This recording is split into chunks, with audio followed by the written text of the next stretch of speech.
عربستان رو میخوایم بریم ببینیم که چه جور کشوریه، داستانش چیه، تاریخش چیه. عربستانی که این همه دربارش صحبت میکنیم، اسمش هست، میخونیم، میشنویم، میبینیم. Saudi Arabia. Saudi Arabia. Saudi Arabia. Saudi Arabia. Saudi Arabia. Jamal Khashoggi. Women will be able to drive in Saudi Arabia. Saudi Arabia has given the U.S. $450 billion. Hans Zimmer is working on a new interpretation of the Saudi national anthem.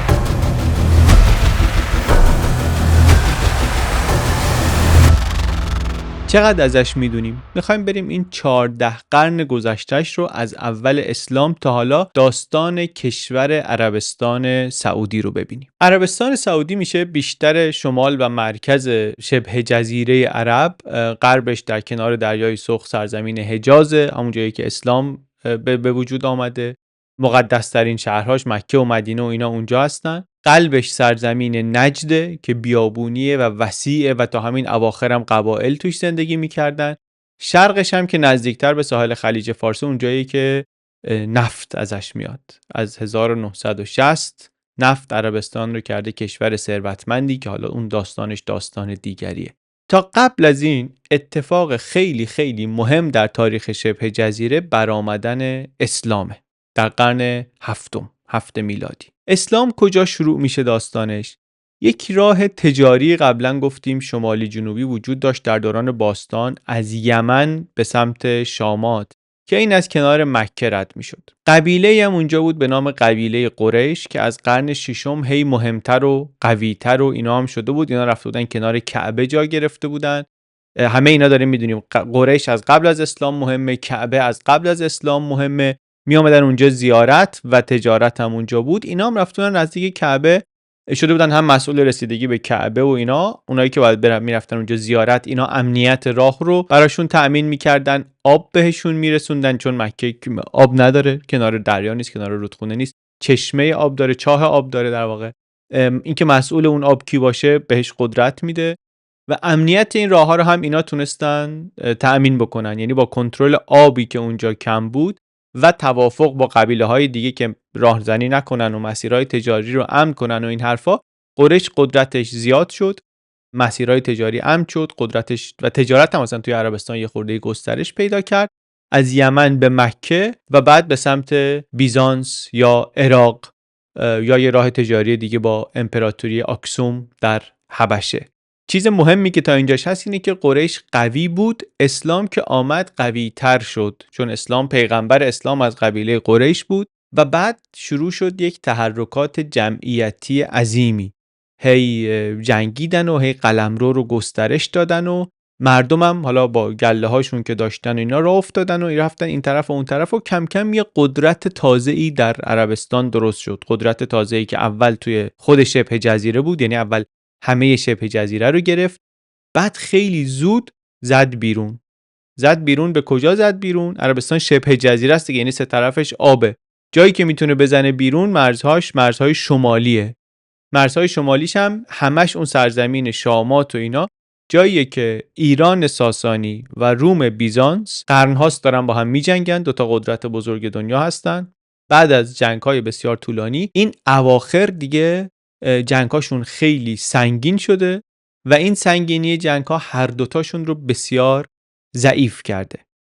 ضعیف شدن اینا همزمانه، در واقع همزمانیش هم نه که بگیم تصادفاً همزمانه، ولی همزمانه و مؤثره و اثر میگیره از قوی شدن اینایی که از این وسط دارن میان جلو، این قدرت جدید.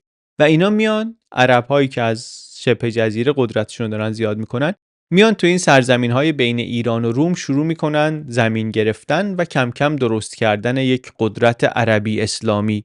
امپراتوری اموی درست میشه، یک قرن اینا هستن تقریبا. بعدم 5 قرن یک امپراتوری دیگری داریم به نام عباسی، امپراتوری عباسی و عباسیان. اینا رو گفتیم. اینم گفتیم که این 5 قرن عباسی که میگیم اینطوری نیست که 5 قرن قدرت متمرکز قوی گسترده داشته باشن. یک قرن اولش خیلی قویان، کم کم ضعیف میشن دیگه. قرنهای آخر واقعا تشریفاتی حکومت خلیفه، آخراش دیگه فقط بغداد رو عملاً داره، بقیه سرزمین‌های اسلامی دست حکومت‌های دیگه است. حالا یا خاندان‌هایی که مثلا توی ایران هستن، آل بویه و علویان طبرستان و اون طرفتر سامانیان و غزنویان و سلجوقیان و خوارزمشاهیان و اینا، یعنی یا ترکایین که از بالا اومدن یا حالا قدرت‌های محلی در ایران هستن. جاهای دیگه هم و در زمانهای دیگه هم دیگرانی هستن، یعنی جاهای دیگه از این سرزمین‌های گسترده اسلامی، چون قلمرو عباسیان دیدیم دیگه از پاکستان تا اسپانیا میرفت، قلمرو امویان در واقع بگیم، اون موقعی که اولش بودن، امپراتوری بزرگ اسلامی. بعد ولی این تیکه تیکه شد، یک سری امویان موندن توی اسپانیا، بعد این شمال آفریقا هم کم کم از قدرت خلیفه رفت بیرون. مثلا در مصر خلافت فاطمی داریم، یعنی یه حکومتی که اولا شیعه است، بعدش هم نه تنها قدرت سیاسی خلیفه بغداد رو قبول نداره، بلکه برعکس حکومتایی که توی ایرانن و مثلا خلیفه رو قبول دارن ولی میگن ما قدرت سیاسی هستیم، اینا میگن اصلا تو خلیفه هم نیستی، تو جانشین پیغمبر هم نیستی، جانشین پیغمبر ما هستیم. فاطمی های شیعه در مصر اینو میگن. خیلی هم اینا گستردن، خیلی هم قوی هستن، یه زمانی مرکزشون در مصر، ولی خب تبلیغاتشون گسترده است و جاهای مختلف هستن. مثلا تو یمن هم اینا خیلی خوب طرفدار دارن، اینا شیعه اسماعیلی هم هستن. یه شاخه دیگه از همین اسماعیلیا قرمطی ها هستن، اینا باز یه خورده این طرفتر توی شبه جزیره عربستان هستن.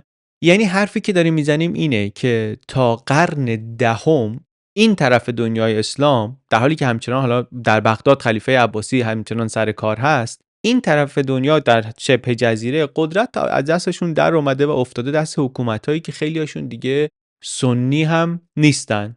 قرمطی ها در بحرین یه طور، از این طرف عباسی ها در عمان یه طور دیگه، اینا هم امام داشتن. اینا یه بار اومده بودن جنوب عربستان هم گرفتن، صنعا رو گرفتن، مکه و مدینه رو هم گرفتن. اینا هم ولی امام دارن، شاه دارن. زیدی ها باز دوباره یه طور، اینا تو ویدیوهای عمان و یمن دیدیم، اونا هم امام دارن، اونا هم دارن اونجا حکومت میکنن. یعنی حاشیه های شبه جزیره، عمان، بحرین، یمن، اینا دیگه قدرت کاملا از دست عباسی ها خارجه. انقدر خارجه که دیگه این شهرهای مذهبی مهم مکه و مدینه، اینا رو هم کنترلشون روش پایدار نیست، تا یه جایی که پا میشن تا مکه هم این قدرت ها میرن حجرالاسود رو در میارن دیگه. چه خلیفه پیغمبری که مواظب مکه هم نمیتونه باشه؟ یا اون فاطمیون که گفتیم در شمال اروپا شمال آفریقا حکومت میکنن، شیعه اسماعیلی هستن، اینا قدرتمندن، اینا گستردن، همه اینا. یعنی حکومت خلافت عباسی هنوز هست ولی قدرتش حالا یه همچین قدرتیه دیگه. تا میرسیم به قرن 12. قرن 12 اتفاق مهمش جنگ‌های صلیبیه. از سال 1100 از این طرف قدرت این یه سری از این پادشاه‌های اسلامی خیلی زیاد میشه، هی میان توی سرزمین‌های آناتولی دیگه، آسیای صغیر، ترکیه امروز. پاپ فتوای جهاد میده که ای همه کاتولیکا بیاین، به جای اینکه با هم بجنگیم بریم با مسلمونا بجنگیم، یا حتی بریم با ارتدوکسا بجنگیم، ولی دیگه با هم دیگه اینطوری نجنگیم.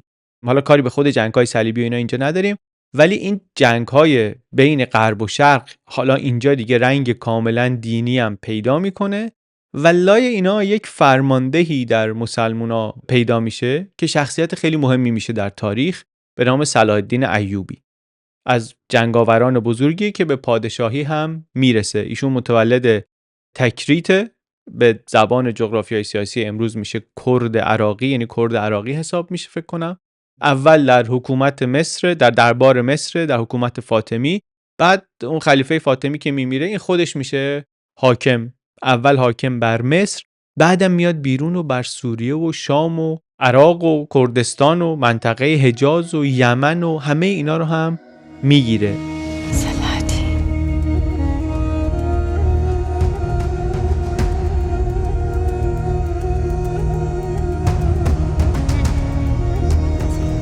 علیکم. و علیکم السلام. و اولین کسی هم هست که چون مکه و مدینه میفته دستش، یا وقتی که مکه و مدینه میفته دستش، بهش لقب خادم حرمین شریفین میدن. یعنی این لقبو میگیره که این لقبی که امروز هم پادشاه عربستان داره دیگه. از اون موقع هر کسی که حکومت بر مکه و مدینه میکنه این لقب رو میگیره. خلاصه تا یه وقتی سلاطین مصر دارن اینو، بعدش سلطانای عثمانی دارن، الان هم پادشاهای عربستان دارن. این صلاح الدین پادشاهی تأسیس میکنه به نام ایوبیان، یعنی در قرن 12 منطقه حجاز میفته حالا دست ایوبیان حکومتی که مرکزش مصر، یعنی حکومت عربستان دست کسیه که در عربستان همچنان نیست. همونطوری که قبلش هم گفتیم خلیفه عباسی بود حداقل رسمی و مرکز حکومت در عربستان نبود. این ایوبیان که مرکزشون مصر، نقشهشون هم یه زمانی میبینین دیگه، همه غرب عربستان و یمن و این طرف شامات و اینا همه رو در بر میگیره.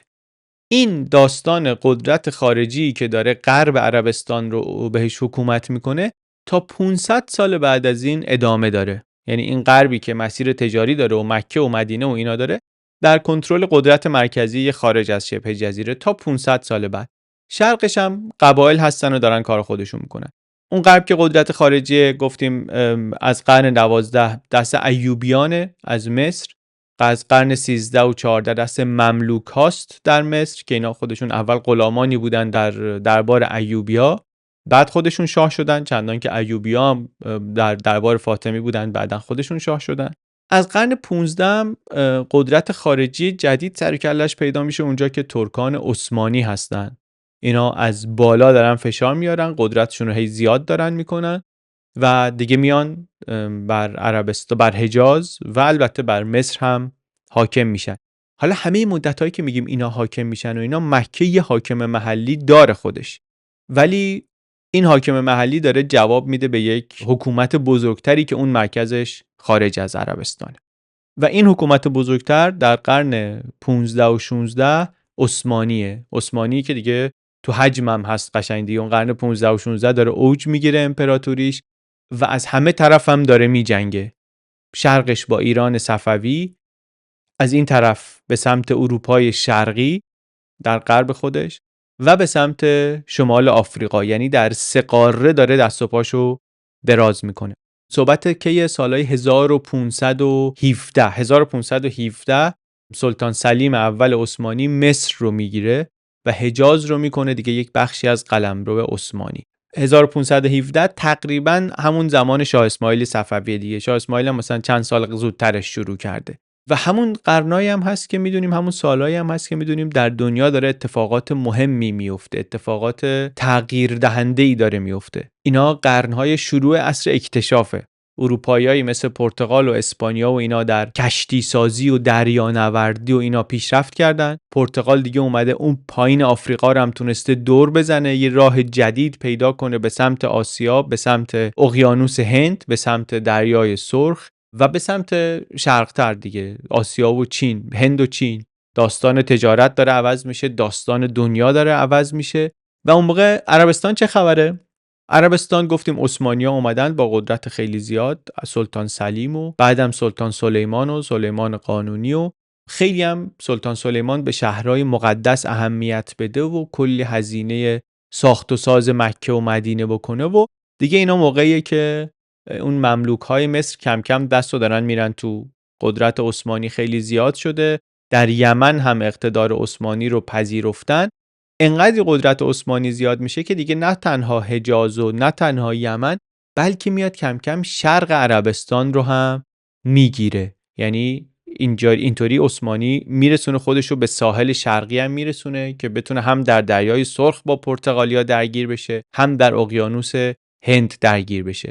اینجا دوره‌ای که عثمانی قدرت دریایی بزرگی هم هست و خب با پرتغال تو این دریاها در جنگ دیگه. توی چند تا ویدیو به این داستان، به داستان اینجای تاریخ دنیا و منطقه رسیدیم.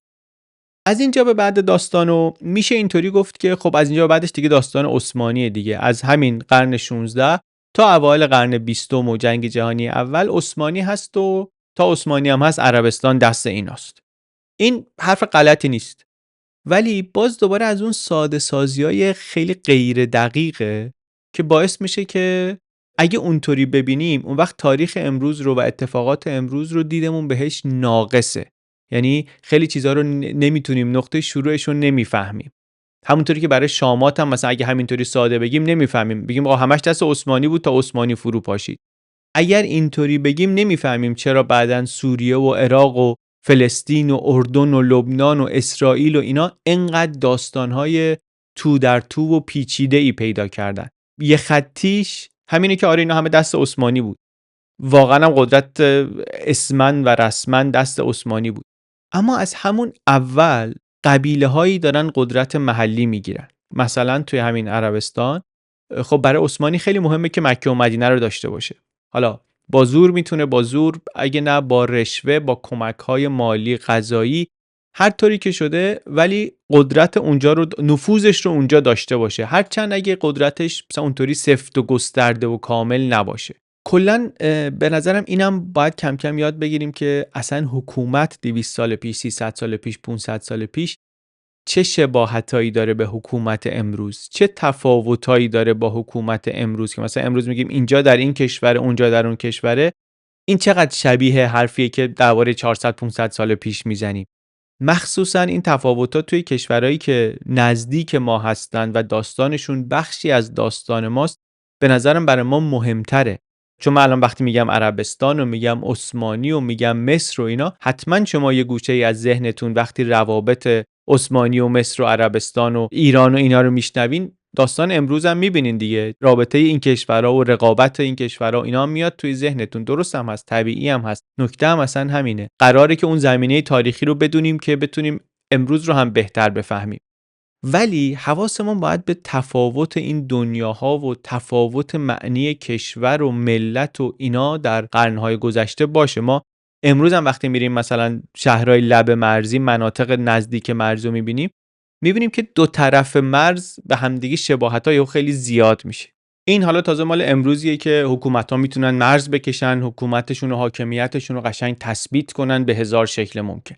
ولی اصلا در گذشته این مرزایی که خط نشون بدیم واقعا خیلی وقتا مرز خطی نیستن و همیشه وقتی داستان تاریخ رو داریم میخونیم، همین نواحی مرزی، نیروهایی که توی نواحی مرزی هستن یا مرزبان هستن یا بعدن اینا میچرخن از اتحاد با این قدرت میرن اتحاد با اون قدرت، شروع کننده مثلا حمله میشن. حمله، چیزی که معروف به حمله اعراب به ایران، اینطوری شروع میشه. آمدن ترک‌های آسیای مرکزی به ایران اینطوری شروع میشه. قبایل جرمن رفتن توی امپراتوری روم، اینطوری شروع میشه. نواحی مرزی، این مردمانی که مستقر هستن، شروع کننده خیلی از این تغییرات بزرگ تاریخ هستن. داستان عربستان هم وقتی داریم میگیم، درسته که مثلا میگیم امپراتوری وسیع عثمانی همه شبه جزیره عربستان رو گرفته بود تحت سلطه خودش، ولی از پس همه بخشاش که نمیتونست بر بیاد، که مخصوصا گوشه و کنار دورتر از مرکز به تدریج گروه‌های آمدن و قدرت عثمانی، قدرت اون قدرت مرکزی کمتر شد و اینا قدرت رو گرفتن دست خودشون. همونطور که گفتیم در یمن، همونطور که در نجران، همونطور که گفتیم در عمان، در واحه‌های غرب قطر، همه اینجاها مناطق مختلفی شروع کردن کم کم آدمای قبیله‌های مختلفی، گروه‌های مختلفی، فرقه‌های مختلفی قدرت گرفتن. اگه اینو ندونیم، حواسمون به این نباشه، بعداً نمیفهمیم مثلا آل سعود از کجا یهو پیداشون شد قرن 20م. ولی وقتی اینو بدونیم یه خورده دیدمون عوض میشه، چون در همین دوره‌ای که داریم صحبتشو می‌کنیم حکومت عثمانیه، وسط اینجا در نجد یکی از همین قبایل بود که شروع کرد به قدرت گرفتن و اسمش از بقیه ماندگارتر شد، انقدری که چند قرن بعد اصلا اسم کشور عربستان سند خورد به نامش. میگیم عربستان سعودی. یک کسی به نام آقای سعود ابن محمد در یه جایی اینجا نزدیک ریاض در منطقه نجد ایشون امارتی درست کرد و شد یکی از این قدرت ها. حالا به داستان اینا برمیگردیم. تو بخشی از دوره امپراتوری عثمانی، ولی گفتیم ایران در حکومت صفویه، مخصوصا تو اون دوره تثبیت عثمانی. صفویه تو این دوره با عثمانی خیلی جنگ و جدال داره، چند تا جنگ بزرگ میکنن، عثمانی نمیتونه اونقدری که میخواد پیشروی بکنه و ایران رو بگیره، غرب ایران رو بگیره دست خودش. توی داستانهای شاه اسماعیل و شاه عباس و قرن 16 و 17 و نادرشاه و اینا ازش تعریف کردیم، حتی زمان کریم خانم هست. و همون جاها هم گفتیم یه موضوع مورد اختلاف، بجز حالا مسائل قلمرو و سرزمین و اینها، یه موضوع مورد مذاکره همیشه ایرانیایی بودن که میخواستن برن حج، به خاطر اینکه عثمانی چون کنترل مکه و مدینه رو داره، خودشون میزبان مراسم حج میدونه، این که بتونن مسلمانای یک جایی برن زیارت، این امتیازیه که عثمانی میتونه بده میتونه نده. بر همین تو مذاکرات همیشه این میاد، هر وقت رابطه قطع میشه نمیرن و این یه نارضایتی میشه. حکومت ایران باید یه راهی پیدا کنه که بتونه دوباره بفرسته آدما رو برن حج. و مثلا زمان صفویه خیلی وقتا دیدیم توی صلحنامه هایی که می‌نویسن مثلا میگن که خب دیگه ایران متحد میشه که از روی مثلا تریبونای رسمی و منابر و اینا به خلفای راشدین فحش و لعنت و اینا نفرستن، یعنی بدگویی ناسزاگویی نکنن به کسانی که برای اونا محترمن و اینا مثلا اجازه بدن که ایرانیا بیان برن مکه، بیان برن مراسم حج. اتفاق دیگری که در دوره صفویه البته میدونیم که مهمه اینه که اروپایی‌ها سر و کله‌شون پیدا میشه.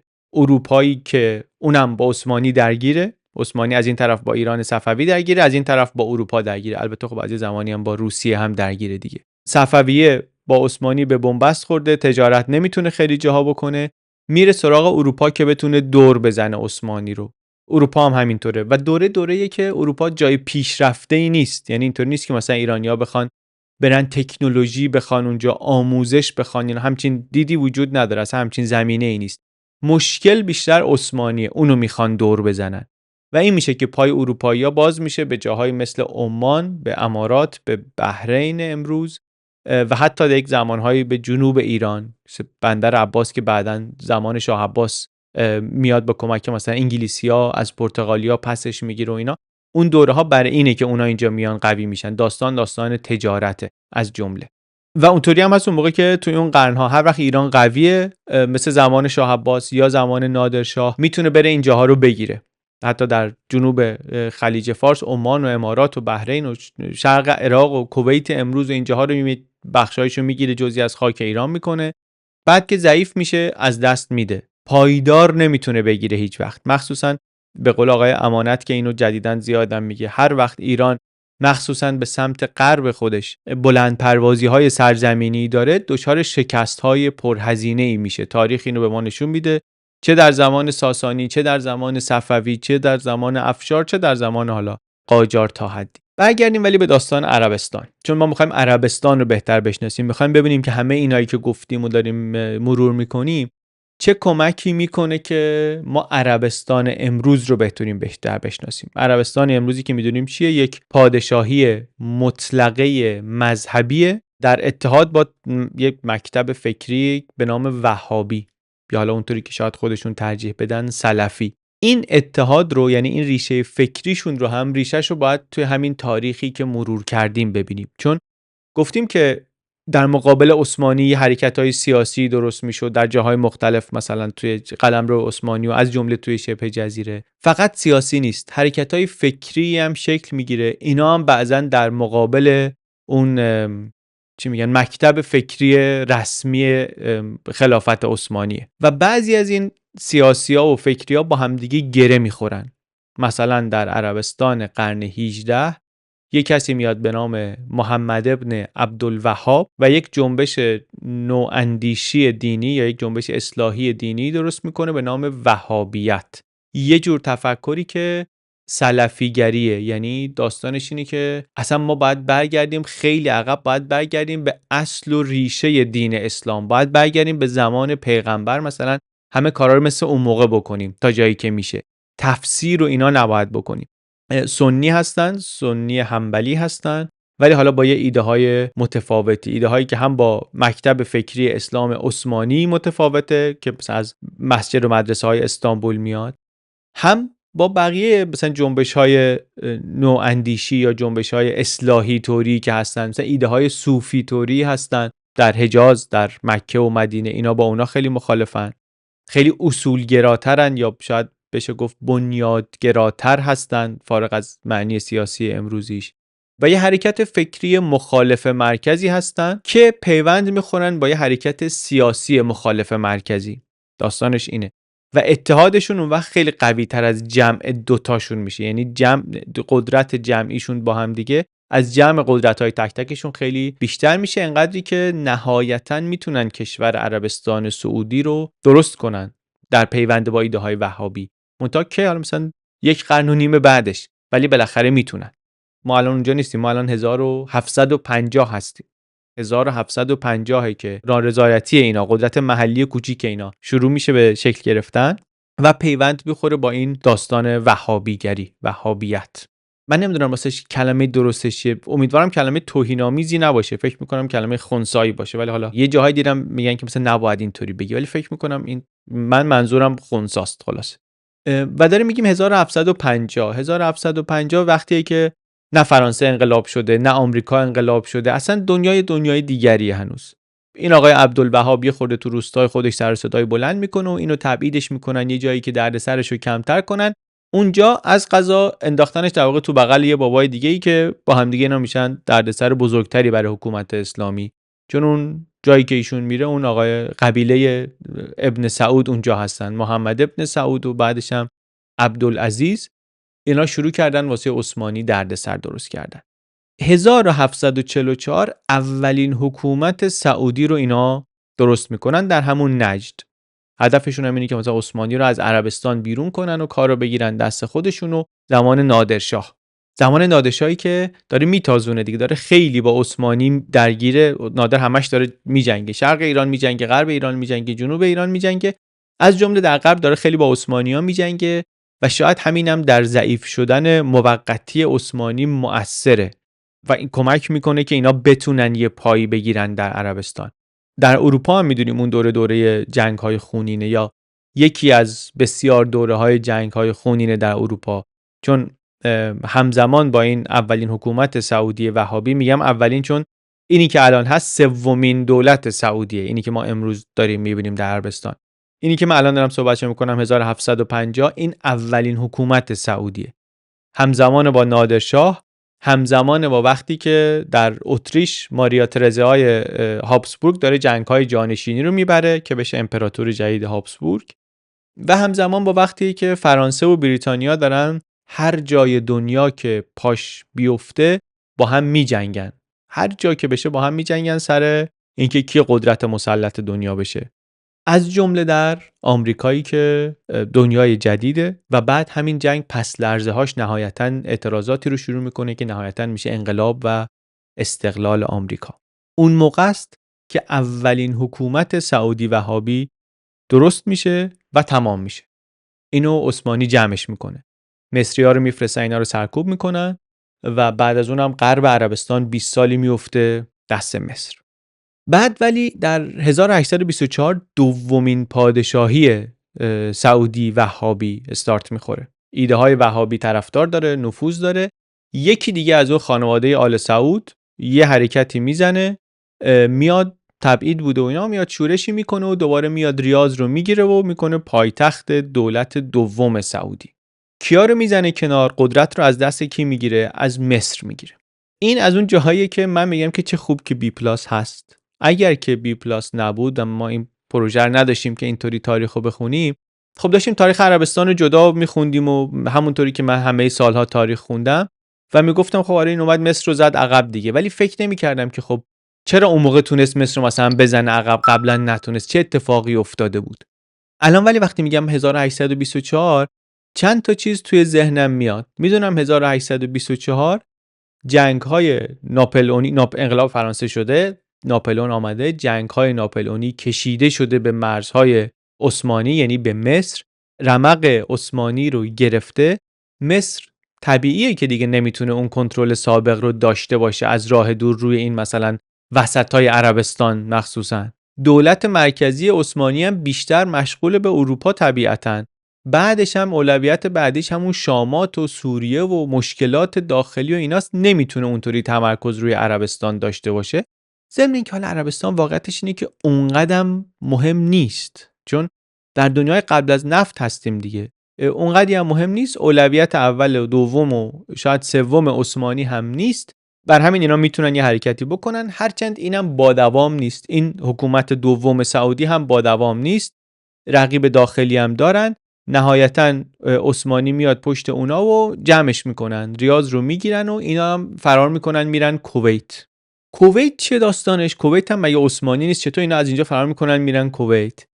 اینم باز دوباره چیزیه که وقتی میخوایم نگاهش کنیم یه چیزای دیگه‌ای باز میشه، در یه جعبه‌های دیگه‌ای باز میشه، چون این نقطه‌ای که کم کم نقش بریتانیا داره در داستان و در منطقه زیاد میشه. یه زوم اوت بکنیم روی نقشه، عربستان اینجاست، ما هم تو قرن 19 هستیم، نیمه اول قرن 19 ایم، در دنیای بعد از جنگ‌های ناپلئونی. قرن 19 اوج قدرت امپراتوری بریتانیاست. یعنی داره دنیایی شروع میشه که توش بریتانیا دیگه حاکم همه دریاهاست، حاکم بر هند، کم کم یه پای سفت و محکمی هم در مصر پیدا میکنه و خود عربستان با اینکه اهمیت خاصی نداره برای بریتانیا ولی سر راه هنده. همونطوری که ایران میگفتیم که اهمیتش اینه که همسایه هنده. هند شوخی نیست. هند اینطوری نیست که مثلا بگیم خب یک بخشی از امپراتوری بریتانیاست. هند بسیار بسیار مهمه. یه روزی که حالا داستان هند رو گفتیم ولی اگه داستان امپراتوری بریتانیا رو بگیم میفهمیم که هند شاهرگ امپراتوری بود واقعا. مسیر تجارت با هند خیلی خیلی مهم بود که امن بمونه و برقرار بمونه. مخصوصا که از 1869 دیگه کانال سوئز هم باز میشه، مدیترانه هم وصل میشه به دریای سرخ، از این ورم راه کوتاه میشه دیگه، اصلا پایین آفریقا لازم نیست برن دور بزنن. انگلیس حضورش در مصر هم زیاد میشه، حضورش و نفوذش دیگه. الان امپراتوری واقعا یه پاش هنده، یه پاش مصره. اصلا به خلیج فارس هم سر همین پاشون باز میشه. با شیوخ عرب هم سر همین شروع میکنن کار کردن. در حالی که عثمانی هنوز هست. عثمانی هنوز هست، حالا قدرت زیادی نداره ولی بالاخره اونجا هست و رسما اینا سرزمین‌های عثمانی هستن خیلیاشون، از جمله همون کویت. رقیبشون هم که رقیبشون عثمانی و کم کم البته امپراتوری آلمان که اونم میاد متحد میشه با عثمانی. داستان اینم تعریف کردیم چند بار دیگه. هرچی هم عثمانی ضعیف‌تر میشه بریتانیا میاد جلوتر. از جمله همین کویتی که تو قلمرو عثمانی بود، بریتانیا میان با یه شیخی اونجا میبندن، شیخ صباح. کویت میشه تحت الحمایه بریتانیا. کویت کلا نقشش اینه که دسترسی عثمانی رو به خلیج فارس محدود کنه، مخصوصا به جایی که برای تجارت مناسبه و بندر میشه داشت محدود بکنه. و وقتی کویت رو جدا میکنن این میشه مشکلی که تا همین امروز هم میمونه.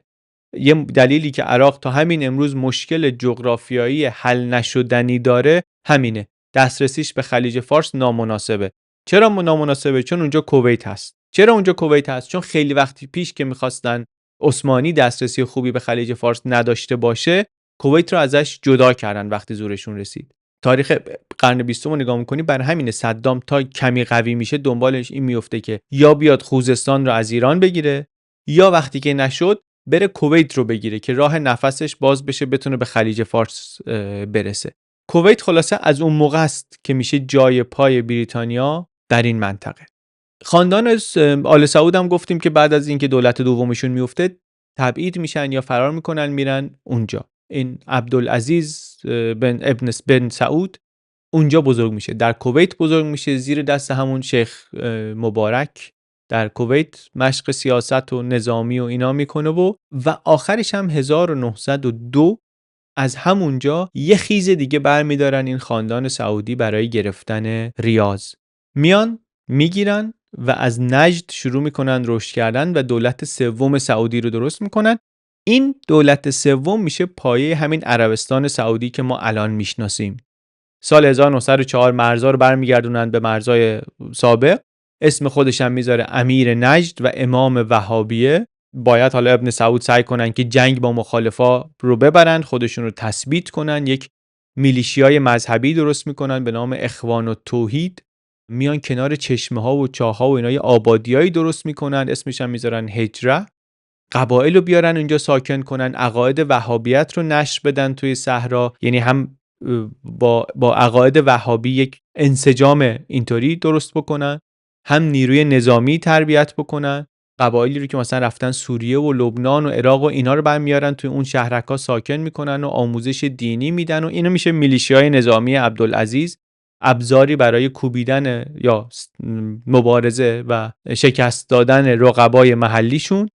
زدن دیگه، همه رو کافر مشرک کردن و شهرتشون هم به خشونت شدید این اخوان و به بیرحمی و البته به متحجر بودن، یعنی واپسگرا بودن، به اینکه با تلفن مخالفن و تلگراف بده و تلویزیون حرامه و یه پکیج کاملی بودن. خلاصه دیگه از اینایی که الان بهشون میگن جنبش‌های تکفیری.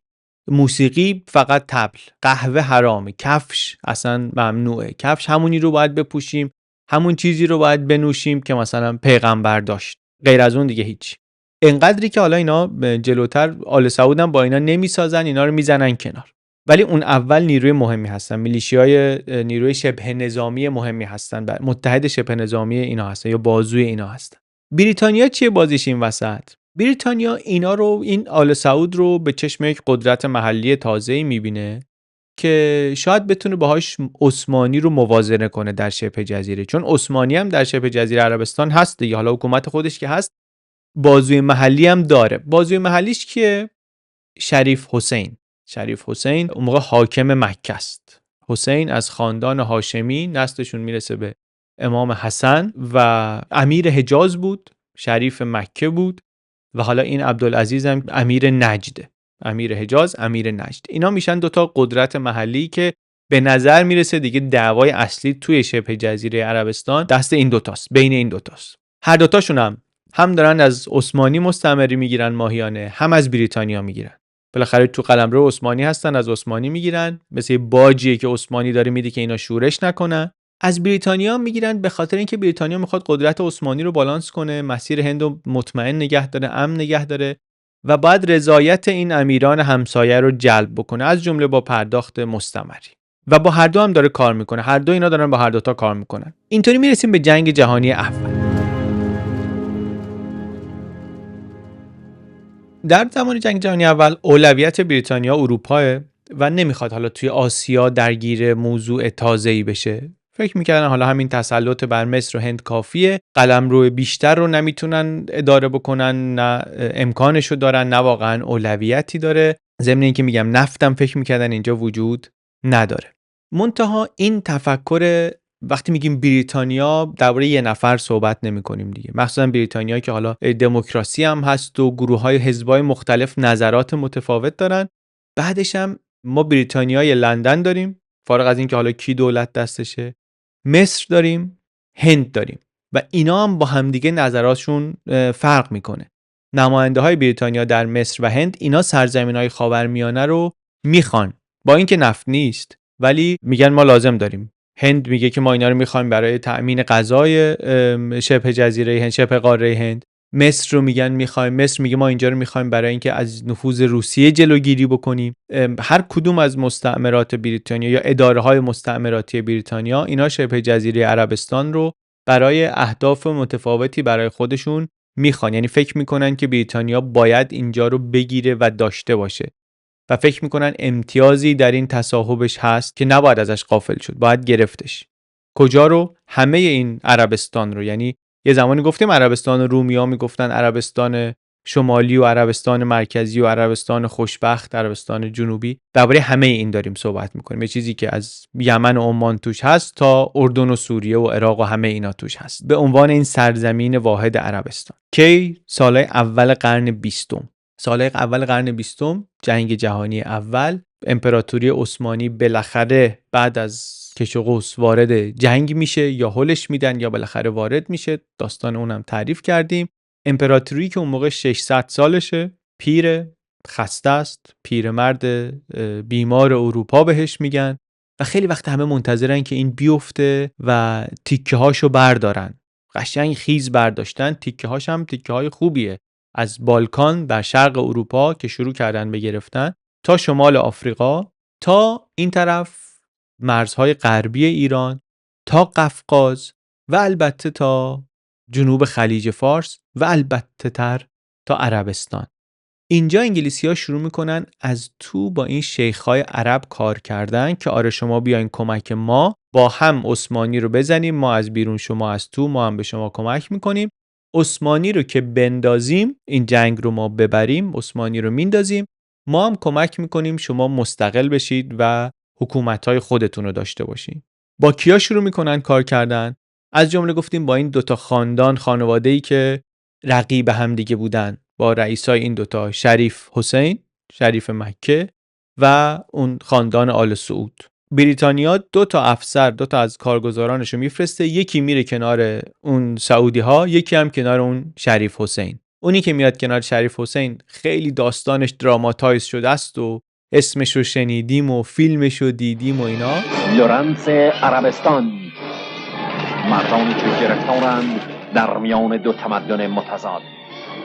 میشناسیمش. اونی هم که میره کنار سعودی ها اسمشو شنیدیم ولی نه به این عنوان. اون آقا اسمش ویلیام شکسپیره، هیچ نسبتی هم با شکسپیر نداره ولی اسمش بالاخره معروفه و اینا هر کدوم به اون طرف عرب خودشون میگفتن که ما با شماییم، بریتانیا با شماست، بزنیم عثمانی رو بهتر کنیم. و واقعا هم بودن. اون لورنس به شریف حسین گفته بود که عثمانی رو شما شکست بدی، حکومت حجاز رو ما میدیم به شما. حالا یا دقیقاً اینطوری گفته بود یا اینکه این اینطوری نگفته بود، اون اونطوری فهمیده بود. چون حالا بعضیا میگن نه نگفته بود که حکومت حجاز، و منظورش این بود که مثلا مثل پاپ تو میتونی خلیفه بشی اینجا، نه اینکه شاه بشی. حالا اون چقدر صادق بود، چقدر گولش زده بود، چقدر اون شریف حسین صادق بود، چون اونم به اینا گفته بود که من خیلی نیرو دارم و یک ارتش بزرگی دارم و اینا، به من پول برسونین من بتونم اینا رو بیارم مثلا شکست بدیم عثمانی رو، که اونم نداشت، موفق نبود.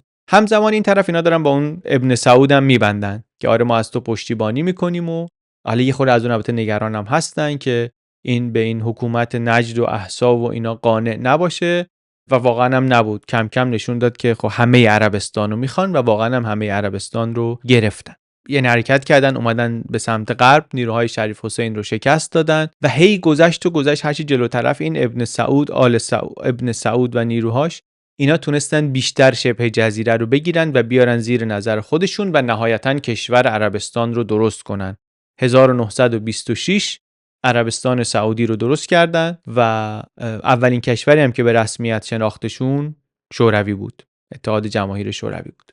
اینا که دارن مسلط میشن به شبه جزیره، جنگم تمام میشه، عثمانی هم میفته، سایکس و پیکو هم نشستن نقشه خاورمیانه رو دارن میکشن، یعنی سرزمین‌های شمال شبه جزیره رو، عربستان شمالی رو دارن تقسیم میکنن.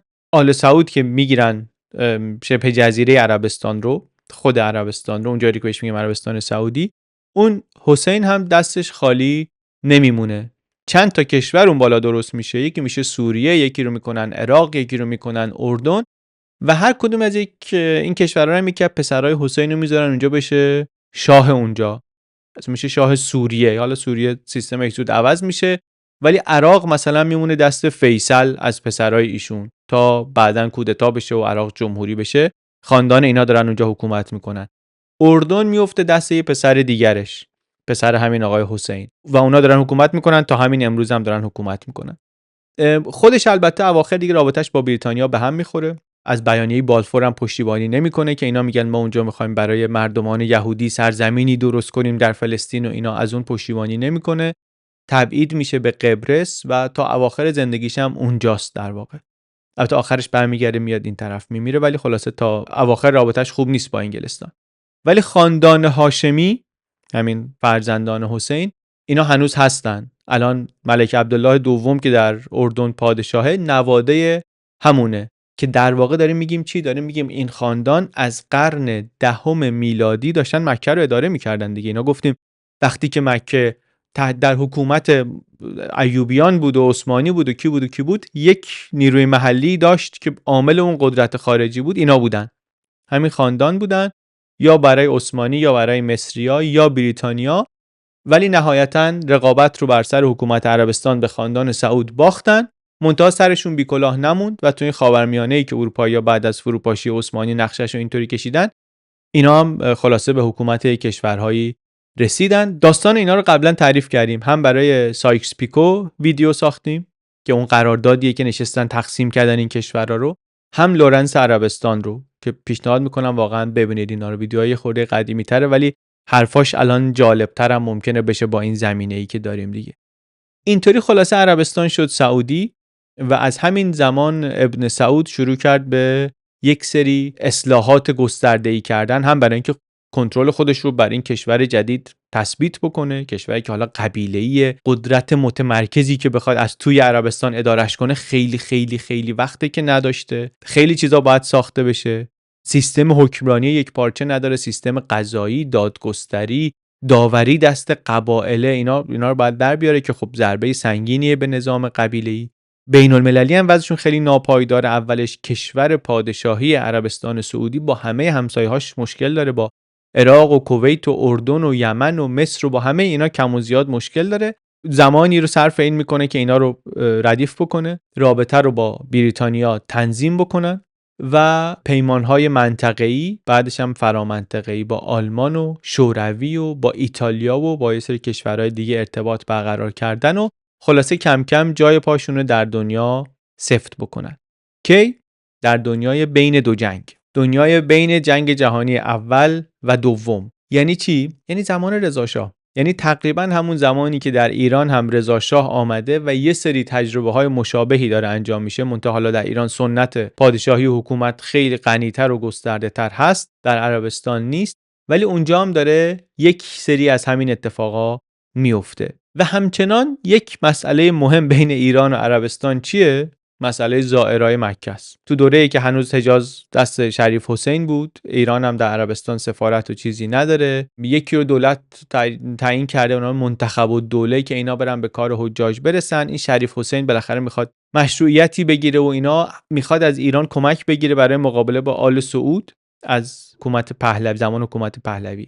به اینا میگن که بیان ما رو به رسمیت بشناسین، توی حجاز سفارت درست کنین و اینا. ایران نمیره، آخرش میره سمت آل سعود و 1930 با اونا عهدنامه مودت میبنده و سفارت درست میکنه در عربستان. منتها رابطه خیلی پر از چاله چوله است. یعنی اون سفارت بعداً تعطیل میشه، کنسولگری میشه، میره مصر، بعد رفتاری با زائرا هست. بعد اصلا سال 41 یعنی تو جنگ جهانی دوم اصلا ایران میاد میگه دیگه حج ممنوعه، اما اوایل حکومت محمد رضا شاه دیگه کسی نباید بره حج. بعد قاچاقی میرن عربستان. بعد عربستان یه زائر ایرانی رو میگیره اعدام میکنه در ملأ عام. تنش دوباره بالا میگیره، 4 سال رابطه قطع، دوباره برقرار میشه و کم کم تو این وضعیت تنشی که تقریبا همیشه بوده سر مسئله حجاج ایرانی، یک موضوع جدید پیش میاد، یک زمینه جدید مشترک بین دو کشور پیش میاد و اونم داستان نفته. چون که عربستان هم دیگه حالا نفتی شده. عربستان 30 سال دیرتر از ایران توش نفت پیدا میشه. ایران میدونیم سال 1908 در مسجد سلیمان نفتش پیدا میشه. همون موقع یه عده‌ای به فکر میافتن که شاید توی شبه جزیره عربستان هم نفت باشه. از جمله اینا یک کسی به نام فرانک هولمز که توی این درگیری‌های شریف حسین و سعودی و اینا داره دنبال نفت میگرده اونجا، امتیاز کشف نفت در منطقه احسا در شرق عربستان رو میگیره. اونجا به نتیجه نمیرسه، میره بغداد. انگلیسی‌ها کلا فکر میکنن توی این مناطق عربی نفت نیست. این هولمز هم میگن این یک مزاحمیه و این میخواد ابو نفت بشه در خاورمیانه و این حرفا. و این وقتی که اوضاعش خراب میشه، آقای هولمز میره سراغ شرکت نفت ایران و انگلیس، انگلو پرشن اویل کمپانی، همون بریتیش پترولیوم امروز. میره سراغ اینها که امتیازشو به اینا بفروشه و اینا هم خیلی امیدی انگار به این که اینجا نفت باشه ندارن، استقبالی نمیکنن. نهایتاً میفته کارش به آمریکایی‌ها، به شرکت استاندارد کالیفرنیا که این استاندارد اویل کالیفرنیا این همون شرکتی که بعدا میشه شوران. اینطوری میشه که آمریکایی‌ها میان اینجا شروع میکنن دنبال نفت گشتن. اولم نفت در بحرین پیدا میشه. یه خودم با انگلیسی حالا مشکل اینا دارم، ولی بالاخره نفت پیدا میشه در 1931 نزدیکای عربستان هم، نزدیک مرز عربستان هم هست. زمانی هم هست که عبدالعزیز در عربستان وضع اقتصادیش به خاطر مشکلات حج به هم ریخته، تحریک میشه که این امتیاز نفت رو بده به آمریکا. اول انگلیس نمیذاره چون پیشنهاد با مبلغ پایینتری داده بودن و این حرفا، ولی آمریکایی‌ها بالاخره امتیاز از سال 33 میگیرن. سال 1938 در دمام در شرق شبه جزیره نفت پیدا میشه. 1938 یعنی تقریبا 30 سال بعد از کشف نفت در ایران اون موقع پیدا میشه. بعدم که حالا دنیا میره تو جنگ، از 1941 هم تولید نفت شروع میشه. وسط جنگ جهانی دومه و وقتی که نقشه سیاسی دنیا هم داره عوض میشه. حالا جنگ تمام میشه، عربستان بعد از جنگ جهانی دوم میشه کشوری نفتی، در حالی که انگلیس هم کم کم دیگه اون نیروی امپراتوری بزرگ قرن 19 نیست. آمریکا داره میشه ابرقدرت جدید، جای انگلیس رو میگیره و این خیلی تفاوت بزرگه دیگه. اگه فلش بک بزنیم به 30 سال قبلش، به وضع ایران وقتی که نفت توش پیدا شد، صنعت نفت شروع کرد به درست شدن یا استخراج نفت شروع کرد به درست شدن، اون موقع دنیای انگلیس بود و ایران هم دعوای انگلیس و روسیه بود. اینجا ولی قصه فرق میکنه. شرکت نفتی که توی ایران شروع شد شرکت نفت ایران و انگلیس بود، انگلو پرشن اویل کمپانی بود. در عربستان این شرکت عربین امریکن اویل کمپانی به اسم آرامکو شروع شد که هنوزم با همین اسم آرامکو هست. از همون موقع نفت هم میشه یک زمینه همکاری و رقابت و تنش و چالش بین ایران و عربستان. هر دوتا تولید کننده های اصلی نفت جزء اولین اعضای سازمان اوپک میشن و در قضیه قیمت نفت و تولید نفت و همه اینها هم با هم دیگه رقابت و چالش و ارتباط و همکاری داشتن و دارن. و حالا نفت هم مثل حج میشه یه داستانی بین ایران و عربستان. حج گفتیم دیگه، همیشه کاروانای حج میخوان از مسیری که در حکومت عثمانیه برن. عثمانی خودش میزبان مراسم حج میدونه خودش، و زمان نادرشاه میان میگن که نادر میگه یه امیرالحاج ایرانی تعیین بشه، یه خورده بکش واکش دارن، نهایتا قرار میشه یکی رو بذارن ایرانیا ولی از خاندان امرا نباشه، یعنی غیر سیاسی باشه. بعدم استانبول مستقر باشه. بعد عثمانی هم یه نفری رو بذارن کدخدای حج عثمانی باشه که اونم توی اصفهان بشینه. بعد مثلا 3 سال یه بار هم اینا عوض بشن. خلاصه این امیرالحاج اون موقع یه چیزیه که اون موقع انگار درست میشه و تا همین امروز هم داریم. یعنی نه که از قدیم هم بوده، انگار در صدر اسلام هم داستانش بوده، ولی حالا به عنوان یک سمت تقریبا سیاسی درست میشه. تو داستان هویدا هم گفتیم پدرش امیرالحاج بود مدتی، با اینکه زمانی بهایی بود ولی امیرالحاج بود، مستقر در بیروت بود زمانی. بعد از انقلاب هم میدونیم از حداقل تا یه وقتی از سمت‌های سیاسی مهم بود و باعث تنش هم شد در یه دوره‌هایی که حالا به اون هم میرسیم. تو این ویدیو داستان عربستان رو گفتیم، آوردیمش تا سر جنگ جهانی دوم یا تا جنگ جهانی دوم، از پیدایش اسلام، از وقتی که قرن 7 اوایل قرن 7 میلادی تا ظهور عربستان جدید به عنوان یک پادشاهی نفتی متحد آمریکا در خاورمیانه بعد از جنگ جهانی دوم. دیدیم که وهابیت یک بخشی از هویت و یک نیروی مذهبی فکری پشت این حکومت بود از 2 قرن قبل از اینکه این حکومت بخواد اینطوری درست بشه. دیدیم که برای بیشتر تاریخش عربستان زیر تأثیر نیروهای سیاسی خارجی بود، از مصر عثمانی تا بریتانیا و نهایتاً آمریکا و دوران پایان نفوذ بریتانیا در عربستان هم گفتیم که همین آخر جنگ جهانی بود. مثل خیلی جاهای دیگه دنیا یک ملاقات سیاسی هست، یک دیداری نمادین هم خیلی مهمه روی یک کشتی بین روزولت و ملک عبدالعزیز شاه عربستان. روزولت رئیس جمهور آمریکا، کسی که 12 سال رئیس جمهور آمریکا بود از جمله در دوره جنگ جهانی دوم، و ملک عبدالعزیز عربستان روی یک کشتی آمریکایی وسط کانال سوئز دیدار میکنن و میگن دیدار نقطه عطف مهمیه در تاریخ عربستان و منطقه، چون دیگه بعد از اون عربستان میشه متحد آمریکا. دیگه بریتانیا دیگه امپراتوری نیست، نداره که بخواد از شرق تا غرب عالم مستعمره باشه. آمریکا قدرت جدید دنیاست و لازم داره که خیالش رو از دسترسی به نفت راحت بکنه. اینه که این دیدار میشه داستان بسیار تاریخی و حالا قصه این رو هم در ادامه قصه عربستان براتون تعریف میکنیم.